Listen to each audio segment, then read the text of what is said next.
अद्रक असा काढा. हे कसा ग्लास आहे? 20 रुपये ग्लास आहे. नीमचं आणि दुसरं कुठल्या कारला आवळा आहे, हळद आहे, तुळस आहे, अद्रक आणि पुदिना. तिकडे पण आहे ना?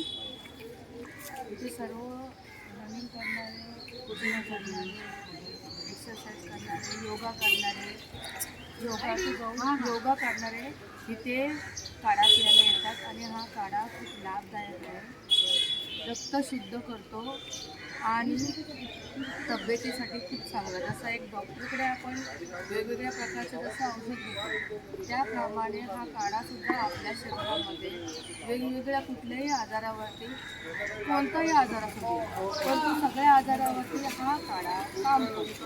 त्याच्यासाठी मी सुद्धा हा काढा खूप वर्षापासून पीत आहे आणि ह्या बाबूने आता चालू केलेला आहे इथे, त्याच्यामुळे मी सुद्धा इथे रोज प्यायला येते. तर मला खूप याचा अनुभव आहे आणि मी खूप म्हणजे मी सुद्धा या कॅन्सर पेशंट आहे, पण त्याच्यातून सुद्धा या काढामुळे मी बाहेर पडते. खूप स्वतःला फिट आणि चांगलं महसूस करते. तर छान तू हा काढा म्हणजे मी चालू केल्याबद्दल आणि तुझा म्हणजे असं एक अनुभव सांग आणि तुला काय बोलायचं असेल तर त्या वेळेमध्ये बोल जरा. 2 महिने झाले आम्हाला हे चालू करून. लोकांना याचा खूप फरक पडतो. आमच्याकडे आता कारला आहे, आवळा आहे, नीम. शुगरसाठी लोक पितात. त्याच्यानंतर पुदिना, अद्रक, तुळस, हळदी, कफ, खासी आहे, खोकला, सर्दी वगैरे असेल तर त्याच्यावरती हे होते.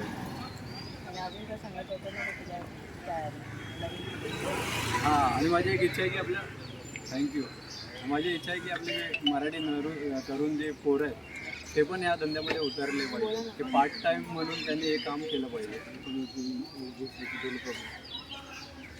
माझं एकच म्हणणं आहे की आजकाल मराठी माणसं जी आहेत ते प्रत्येकाने कोणताही धंदा असू दे, तो भले तो भाजी व्यवसाय असू दे, कोणताही व्यवसाय असू दे, त्या केला पाहिजे.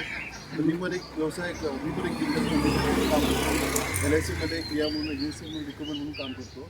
तसंच प्रत्येक मुलाने एक काम करावं. तो कोणताही व्यवसाय. आजकाल मराठी माणसं काय कोणतीच कामं करायला मागत नाही. त्याला फक्त काम, नोकरी, 7 तास ड्युटी करा आणि घरी बसा. पण कोणत्याही वाडापासून दुकान करून कोणताही म्हटलं लाज वाटते मराठी माणसाला, लाज वाटते. लाज कशाला वाटायला पाहिजे? आपण म्हटलं तिथे नाम लाज वाटतं. आमचा एक्सपिरियन्स बघतो ना, आम्ही पण शुद्धापासून उभे राहतो. 15 वर्ष मी सर्व्हिस केली. CMS जॉबला कामाला होतो. आपलं ATM मशीन आम्ही हे करायचो, कॅश टाकायची त्याच्यामध्ये. 15 वर्षानंतर काम केल्यानंतर म्हटलं इथे काय मजा नाही. म्हटलं 2500पासून आम्ही सुरुवात केली त्या नोकरीमध्ये. पण नंतर म्हटलं हळूहळू एक LICचं आम्ही एजन्सी घेतली आणि तिथून ते काम चालू केलं. आज स्वतःचं ऑफिस पण JTB नगरला ऑफिसला आहे. ज्यांना कुणाला इच्छा असेल काम करायची तरी स्वतः यायचं आहे. लेडीजसाठी तर खास LICने विमासाठी योजना म्हणून चालू केली, राबवलेली आहे 9 डिसेंबरपासून. त्याच्यामध्ये लेडीजसाठी 3 वर्ष स्टायपेंड देतील, म्हणजे सॅलरी भेटते ना प्रत्येक वर्षाला. प्रत्येक महिन्याला त्याला 7,000 रुपये पगार दिला जातो. ज्यांना इच्छुक असतील त्यांनी अवश्य भेटा. माझा नंबर आहे 9987478252. माझं नाव आहे राजेंद्र मुलकर. JTB नगर अप्रमायाच्या बाजूला माझं ऑफिस आहे. खूप चांगला व्यवसाय आहे. कोणताही व्यवसाय करा तुम्ही, असं नाही म्हणून. पण मराठी माणसाने पुन्हा एकदा सांगतो की धंद्यामध्ये उतरा. हीच माझी मनापासून धन्यवाद. 2 शब्द बोलायला देत त्याबद्दल तुमचा आभार. आणि फेसबुकला टाकलेलं तुमचा नंबर.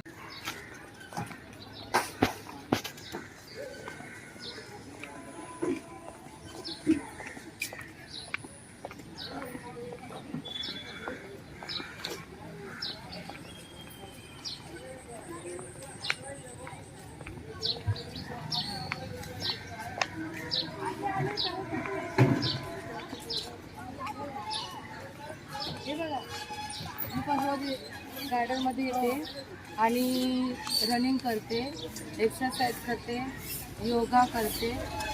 काढा पिते तू? काढा पण पियाची. बघा, आज ही डायबिटीस आहे हिला, पण त्याच्यामधून सुद्धा ती बाहेर येते. का? तर तिने स्वतःसाठी वेळ दिला आणि आज काढा वगैरे पितेने लवकरात लवकर ती चांगली लवकर फिट होणार आणि लवकर बरी होणार आणि सगळे आजार तिचे दूर होणार, कारण ती आज स्वतःला वेळ देते. तसंच मला हा व्हिडिओ याच्यासाठी बनवायचा की तुम्ही स्वतःला वेळ द्या. थँक्यू. तुला काय बोलायचं आहे? थँक्यू. काय नाही, रनिंग कर. आम्ही फोटो त्याच्यात पाठवतो, तुला पण पाठवेल. हा, तुझा पुढे आता तुझा तेच कपडे दाखवा. काहीतरी करा.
हे झालं अनुलोम विलोम.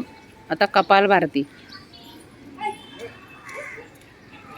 जोरात श्वास सोडायचा बाहेर, पोट आत गेलं पाहिजे.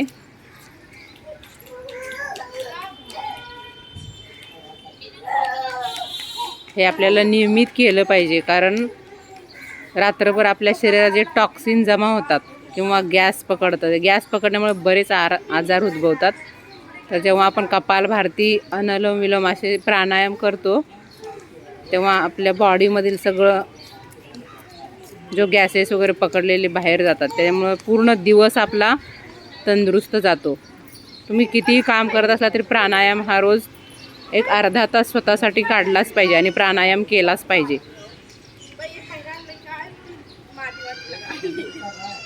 फक्त वॉकिंग करून काही होत नाही, प्राणायाम पण त्याच्याबरोबर थोडासा जरुरी आहे.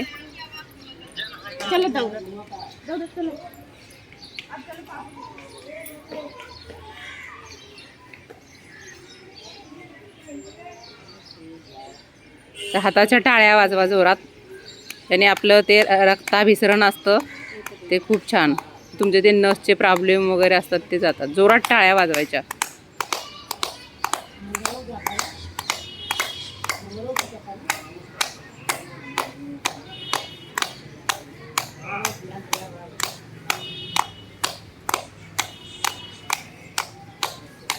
आणि आजकाल हृदयाचे ब्लॉकेजेस वगैरे, हार्ट अटॅकचं प्रमाण खूप वाढलं आहे.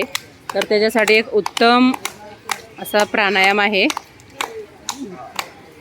एवढा प्रेशर देऊन आपल्याला विठ्ठल बोलायचं, विठ्ठल, जेणेकरून आपल्या त्या हृदयावरती प्रेशर येतं. तर कसलेही तुमचे ब्लॉकेज असतात ना ते निघून जातात. बोला विठ्ठल विठ्ठल. बघा कुठे प्रेशर येतं, इथे प्रेशर येतं. विठ्ठल वरती जोर द्यायचा.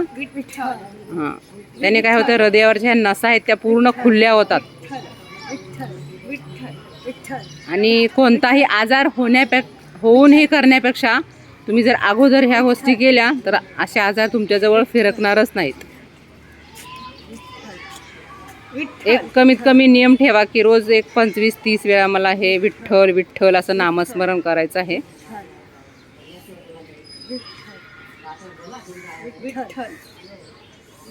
बघा किती प्रेशर येतो छातीवरती, त्याने सगळ्या नसा ओपन होतात आपल्या आणि रक्ताभिसरण छान होतं.